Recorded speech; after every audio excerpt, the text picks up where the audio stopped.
আসসালামু আলাইকুম। এটিএন বাংলা সংবাদে আপনাদের সবাইকে স্বাগত জানাচ্ছি আমি শারমিন আহমেদ। প্রথমেই ইউসিবি সংবাদ শিরোনাম। নারায়ণগঞ্জ সিটি কর্পোরেশন নির্বাচনে কাউকে সমর্থন দেয়া হয়নি বলছে আওয়ামী লীগ। সরব শামীম আইভী, তৈমুরের জোর প্রচারণা।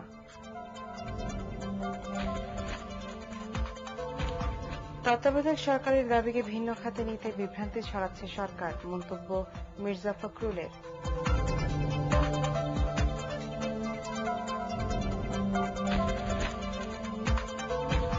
দুর্নীতির অভিযোগে দুটি এজেন্সিকে অনুমতি দেয়নি সৌদি আরব। ২৫০০ যাত্রীর হজে যাওয়া অনিশ্চিত।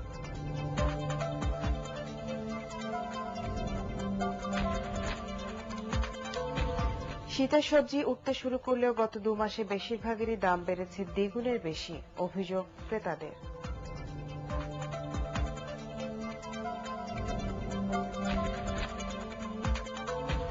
এবং জমির মালিকদের নানা শর্তে জিম্মি দিনাজপুরের কৃষি ব্যবস্থা, ফসল ভালো হলেও দুর্দিন কাটছে না কৃষকদের।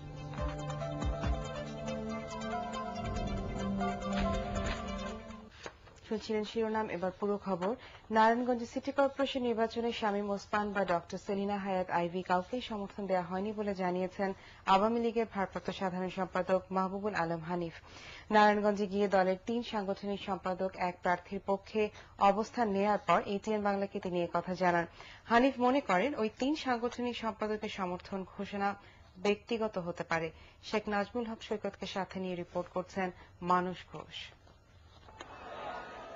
শামীম না আইভী, নারায়ণগঞ্জ সিটি কর্পোরেশন নির্বাচনে মেয়র প্রার্থী হিসেবে আওয়ামী লীগ কাকে বেছে নেবে, সর্বত্র যখন এই নিয়ে জল্পনা কল্পনা, ঠিক তখনই আওয়ামী লীগের কেন্দ্রীয় কমিটির ৩ সাংগঠনিক সম্পাদক আহমেদ হোসেন, আবু সাইদ আল মাহমুদ স্বপন ও খালিদ মাহমুদ চৌধুরী নারায়ণগঞ্জে গিয়ে সমর্থন জানালেন শামীম ওসমানকে। সকল প্রশ্নের মীমাংসা হয়ে গেল আজকে আমাদের এই উপস্থিতি। কি প্রবাদ আছে যে বুদ্ধিমান তার ইশারা দিলেই বুঝে, আর যার বুদ্ধিশুদ্ধি কম তারে ধাক্কা দিয়ে বুঝাইতে হয়। আর এরপর থেকেই শহর জুড়ে গুঞ্জন, দল হিসেবে আওয়ামী লীগ শামীমের পক্ষেই অবস্থান নিতে যাচ্ছে বা নিয়েছে। কিন্তু কেন্দ্রের মুখপাত্র মাহবুবুল আলম হানিফ জানালেন এ জাতীয় ঘোষণার কোনো ভিত্তি নেই। আমার দলের যে সিদ্ধান্ত আছে যে আমরা সরকারি দল হিসেবে নির্বাচন কমিশনের প্রত্যেকটি আচরণ আমরা কঠোরভাবে অনুসরণ করতে চাই। সেই অনুসরণে আমাদের এই মুহূর্তে আমরা কারোর পক্ষে কোনো প্রকাশের সমর্থন দেওয়া বা আমরা এই মুহূর্তে আমরা কোনো ঘোষণা করতে পারি না। আমরা বসে আমরা নির্বাচন কমিশনের আচরণ বিধিগুলো পর্যালোচনা করেই আমাদের কতটুকু করণীয় আছে সেটা আমরা সিদ্ধান্ত নেব। হানিফ আরো জানালেন ৩ সাংগঠনিক সম্পাদক কার নির্দেশে নারায়ণগঞ্জ গিয়েছিলেন সেটি জানতে চাওয়া হবে। সাংগঠনিক সম্পাদকরা ব্যক্তিগত উদ্যোগে যেতে পারে, দলীয় যেতে পারে। সেই ৩ জন কার নির্দেশে গিয়েছিল বা ওনারা নিজ উদ্যোগে গিয়েছে না দলের পরামর্শে গিয়েছে এটা আমার জানা নেই। আমরা খোঁজখবর করে আমি জানবো যেটা তারা দলের কোন পর্যায়ে নির্দেশে গিয়েছে কিনা। কেন্দ্রীয় ৩ নেতার এই সমর্থন দেয়া না দেয়াকে আওয়ামী লীগের ২ মেয়র প্রার্থী দেখছেন যার যার দৃষ্টিকোণ থেকে। যারা এসছেন নেত্রী নির্দেশ ছাড়া আসেন নাই, ওনারা এখানে এসেই বলেছেন যে ওনার নেত্রী নির্দেশই আসছেন, তো নেত্রীর উপর থেকে না ব্যক্তিগতভাবে কেউ কারোর জন্য আসতে পারে, এখানে দূষণীয় কিছু না, কিন্তু দলীয় ভাবে কোনো সিদ্ধান্ত তারা দিতে পারে না। এটা দেওয়াটা ঠিক নয়, কারণ এটা দলের সিদ্ধান্ত ছিল না। যেভাবে সাপোর্ট দিয়ে গেল এতেই তো বোঝা যাচ্ছে যে এখানে নির্বাচনকে কিভাবে প্রভাবিত করা হবে এবং নির্বাচন সুস্থ স্বাভাবিক হওয়ার পথে তারা বিঘ্ন সৃষ্টি করছে বা করার চেষ্টা করবে। নির্বাচন আর ২ প্রার্থীকে ঘিরে শুরু থেকেই দ্বিধা বিভক্ত নারায়ণগঞ্জ আওয়ামী লীগের নেতাকর্মীরা। সমর্থন দেয়া না দেয়া নিয়ে কেন্দ্রের অস্পষ্টতায় দিন দিন এই বিভক্তি আরো বাড়ছে বলে মনে করছেন স্থানীয়রা। মানস ঘোষ, এটিএন বাংলা, ঢাকা। এদিকে আওয়ামী লীগের সমর্থন দেয়া নিয়ে নাটকীয়তার পর শামীম ওসমান ও ডক্টর সেলিনা হায়াত আইভী শুক্রবার ব্যাপক প্রচারণা চালিয়েছেন। সমর্থনের ঘটনায় শামীম সমর্থকরা উল্লসিত, আর আইভী একে ব্যক্তিগত সমর্থন উল্লেখ করে শেষ দিন পর্যন্ত নির্বাচনে থাকার ঘোষণা দিয়েছেন। তাদের মুখোমুখি অবস্থানকে কাজে লাগাতে জোর প্রচারণা চালাচ্ছেন বিএনপি সমর্থিত অ্যাডভোকেট তৈমুর আলম খন্দকার। নারায়ণগঞ্জে ঘুরে এসে রিপোর্ট করছেন রাহাত মিনহাজ, ক্যামেরায় ছিলেন জহিরুল আলম রঞ্জু। নির্বাচনের বাকি আর মাত্র ২ সপ্তাহ। এই অল্প সময়ের মধ্যে নারায়ণগঞ্জ সিটি কর্পোরেশনের ৪ লাখেরও বেশি ভোটারের কাছে তাদের মূল্যবান ভোট চাইতে দিনরাত ছুটে বেড়াচ্ছেন মেয়র ও কাউন্সিলর প্রার্থীরা। দলীয় সমর্থন নিয়ে কেন্দ্রের সাথে সমঝোতা না হওয়া আর বৃহস্পতিবার রাতে কয়েকজন প্রভাবশালী নেতা প্রকাশ্যে শামীম ওসমানকে সমর্থন করলেও দমে যাননি ডাক্তার সেলিনা হায়াতের নেতাকর্মীরা। প্রতিটা মানুষ এখন আরো বেশি নির্বাচনী প্রচারে তারা সামিল হয়েছেন। আমি মনে করি কর্মীরা আইবির জন্য নির্বাচনের 30 তারিখ পর্যন্ত তারা মাঠ পর্যায়ে কাজ করবে। এদিকে আত্মবিশ্বাস নিয়েই বিভিন্ন এলাকায় গণসংযোগ করছেন শামীম ওসমানের কর্মী সমর্থকরা। তাদের দাবি, নির্বাচন নিয়ে নারায়ণগঞ্জ আওয়ামী লীগে কোনো বিভক্তি নেই। পার্টির সিদ্ধান্ত চলে এসছে, পার্টির নেতা কর্মীরা আনন্দের সহিত এটা গ্রহণ করছে। গ্রহণ করার পর এখন সবাই পূর্ণদমে কাজ করতেছে। আওয়ামী লীগের দুই প্রার্থীর বিপরীতমুখী এই অবস্থানকে কাজে লাগাতে জোর চেষ্টা চালাচ্ছেন বিএনপির প্রার্থী তৈমুর আলম খন্দকার। সরকারি যে নির্যাতন এবং সরকারি দলের যে প্রভাব, জমি দখল, গড় দখল থেকে আরম্ভ করে সব কারণেই মানুষ আজকে অতিষ্ঠ। অতএব এই কারণেই মানুষ চট্টগ্রামে যে ভূমিকা রাখছে, নারায়ণগঞ্জে সে ভূমিকা রাখবে ইনশাল্লাহ। এছাড়া এদিন প্রচারণায় নেমেছেন 27টি ওয়ার্ডের 243 জন কাউন্সিলর প্রার্থীও। ক্ষমতাসীন আওয়ামী লীগের হেভিওয়েট 2 জন প্রার্থীর মনোনয়ন নিয়ে নানা নাটকীয়তা আর প্রতীক বরাদ্দের পর এখন চলছে নির্বাচনের মূল প্রচারণা। মেয়র পদে হেভিওয়েট 3 জন প্রার্থী এখন জনগণের দ্বারে দ্বারে গিয়ে তাদের মন জয় করার চেষ্টা করছেন, কিন্তু তাতে তারা কতটুকু সফল হচ্ছেন তা জানা যাবে আগামী 30 অক্টোবর জনগণের চূড়ান্ত রায়ের মাধ্যমে। রাহাত মিনহাজ, এটিএন বাংলা, নারায়ণগঞ্জ। তত্ত্বাবধায়ক সরকারের দাবিকে ভিন্ন খাতে নিতে সরকার নানা বিভ্রান্তি ছড়াচ্ছে বলে মন্তব্য করেছেন বিএনপি ভারপ্রাপ্ত মহাসচিব মির্জা ফখরুল ইসলাম আলমগীর। তিনি অভিযোগ করেন, দুর্নীতিবাজ মন্ত্রীদের পক্ষে সাফাই গিয়ে প্রধানমন্ত্রী শেখ হাসিনা দুর্নীতিকে প্রশ্রয় দিচ্ছেন। আবু দারদা জুবায়েরের রিপোর্ট। বিরোধী দলীয় চিফ হুইপ জয়নুল আবদিন ফারুক শুক্রবার সকালে বিএনপির ভারপ্রাপ্ত মহাসচিব মির্জা ফখরুল ইসলাম আলমগীরকে সাথে নিয়ে সাবেক রাষ্ট্রপতি জিয়াউর রহমানের সমাধিতে শ্রদ্ধা জানান।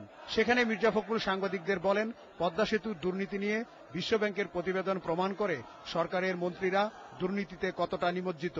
অর্থমন্ত্রী মিথ্যাচার করছেন, নিজের চামড়া বাঁচানোর চেষ্টা করছেন এবং ওই চিঠিতে বলা হয়েছে, বিশ্ব ব্যাংকের চিঠিতে, যে সরকারের শীর্ষ পর্যায়ের ব্যক্তিরা এর সঙ্গে জড়িত আছেন। প্রধানমন্ত্রী যখন তার দুর্নীতিবাজ মন্ত্রীদেরকে রক্ষা করতে চান, তখন তো পরোক্ষভাবে এটাই প্রমাণিত হয় যে তিনি তাদেরকে রক্ষা করতে চাচ্ছেন, তিনি তাদেরকে প্রশ্রয় দিচ্ছেন। মির্জা ফখরুল দাবি করেন, জনসমর্থন হারিয়ে সরকার এখন বিরোধী দলের বিরুদ্ধে নানা অপবাদ দিচ্ছে। তিনি বলেন, বিএনপি নয় বরং সরকারি দলের লোকেরা মিথ্যাচারের রাজনীতি করে যাচ্ছেন। জনতার ঢল দেখে তারা স্পষ্ট বুঝে গেছে যে তাদের পায়ের তলায় মাটি নেই। জনসমর্থন তারা সম্পূর্ণ হারিয়ে ফেলেছে। এই কারণে এখন তারা বিভিন্ন রকম বিভ্রান্তিমূলক কথা বলে এই আন্দোলনকে ভিন্ন পথে পরিচালনা করবার চেষ্টা করছে।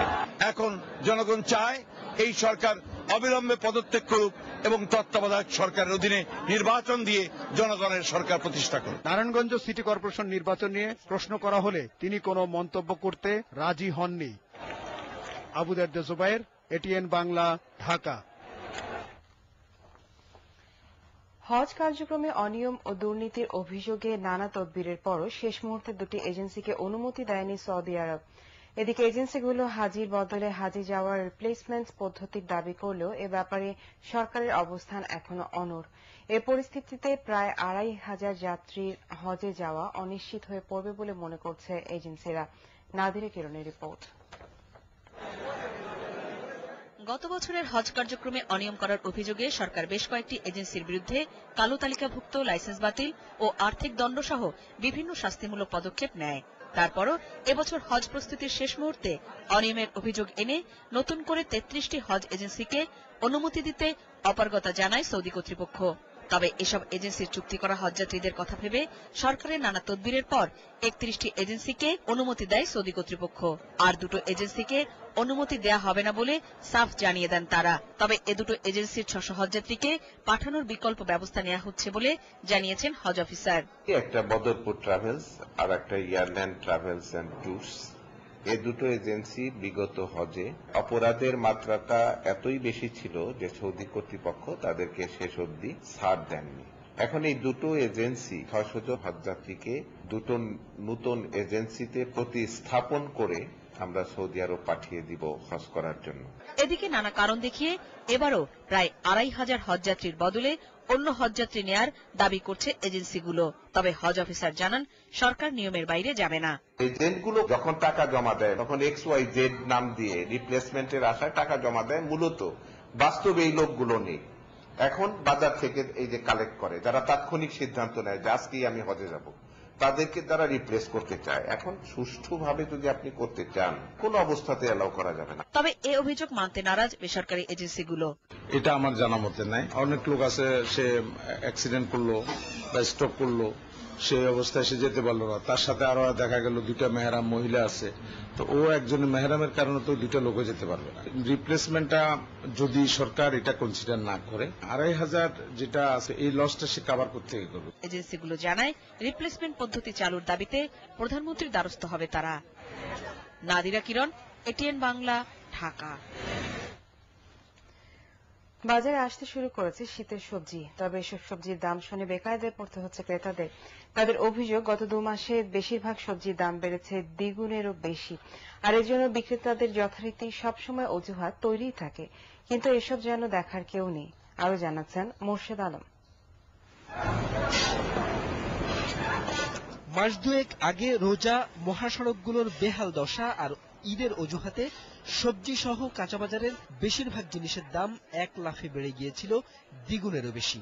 সেসব অজুহাত এখন শেষ, কিন্তু বাজারের প্রায় সব সবজির দামই রয়ে গেছে আগের মতোই। রোজার আগে তো সবকিছুর দামই কম ছিল, যেমন 20 টাকা করে ছিল, বেগুন ছিল 20 টাকা, সেটা 40 টাকা, দ্বিগুণের বেশি মনে হচ্ছে। যেটা 16 টাকা যেমন ছিল 20 টাকা, এখন সেটা 60 টাকা মূলা। ক্রেতাদের হিসাবে গত কয়েকদিনে বেগুন, চিচিঙ্গা, করলা, পটল, কাঁকরোল, বরবটি, টমেটো, শসা সহ বেশিরভাগ সবজির দাম বেড়েছে অস্বাভাবিকভাবে। সেই সাথে বাজারে আসতে শুরু করা শীতের সবজিগুলোর দামও প্রতিদিনই বাড়ছে। 2-1টি ছাড়া 40 টাকার কমে মিলছে না কোনো সবজি। যেমন 60 টাকা কেজি আমি সিম কিনেছিলাম, আজকে এসে আবার 70 টাকা দিয়ে কিনতে হলো। প্রতিটা তরকারিতেই এমন হচ্ছে। 80 টাকা কেজি টমেটো কিনেছি, আজকে ওনারা 100 টাকা বলছে। গরু মাংস, মাছের দাম যেভাবে বৃদ্ধি মারছে, যে শাকসবজি খাবে, কিন্তু মার্কেটে শাকসবজির দাম যেভাবে বৃদ্ধি পাচ্ছে, মধ্যবিত্তরা শাকসবজি এখন তাদের নাগালে বাইরে চলে যাচ্ছে। আর এসব স্বীকার করলেও বিক্রেতারা দিলেন নতুন অজুহাত। মাঝে বৃষ্টিটা হলো, বৃষ্টিতে অনেকের ফসল নষ্ট হয়ে গেছিল। দেশের প্রত্যেকটি পরিবারের জন্য প্রতিদিনকার দরকারি এসব পণ্যের নাম বা দাম সিটি কর্পোরেশন কিংবা টিসিবির প্রতিদিন হালনাগাদ করা নজরদারির তালিকায় নেই। আর কোন কোন বাজারে সিটি কর্পোরেশন কবে বাজার দরের তালিকা হালনাগাদ করেছে তাও মনে করতে পারেননি ক্রেতা বিক্রেতা কেউই। 2 বছর 2.5 বছর পরে পরে লেখে আসে। মোর্শেদ আলম, ATN বাংলা, ঢাকা। জমির মালিকদের নানা শর্তে জিম্মি হয়ে পড়েছে দিনাজপুরের কৃষি ব্যবস্থা। ফসল ভালো হলেও সেখানকার কৃষকদের দুর্দিন কাটছে না, ফলে তাদের অনেকেই হয়ে যাচ্ছেন ভূমিহীন বর্গা চাষী। আর ভূমির নিয়ন্ত্রণ না থাকায় 100 থেকে 1000 বিঘা জমির মালিক হচ্ছেন জোরদাররা। বর্গা চাষীদের ফসল বেচেই কোটিপতি তারা। দিনাজপুরের প্রতিনিধি হুমায়ুন কবিরকে সাথে নিয়ে রিপোর্ট করছেন কেরামতুল্লাহ বিপ্লব, ছবি তুলেছেন আজিজুল হাকিম পলাশ।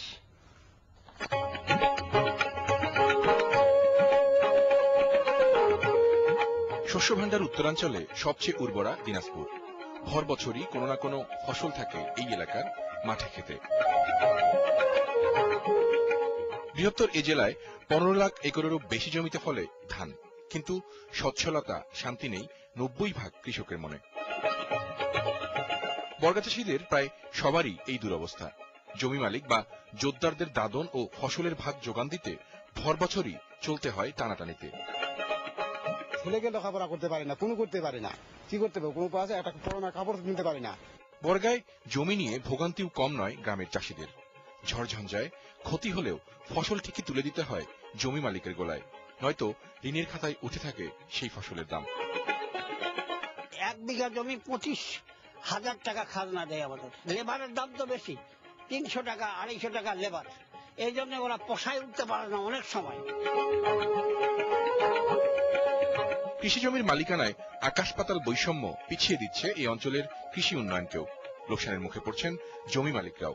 আধির বদলে এখন সমবায়ী চাষাবাদে সরকারকে এগিয়ে আসার আহ্বানও জানাচ্ছেন তারা। ছোট ছোট আমরা 20 একর আবার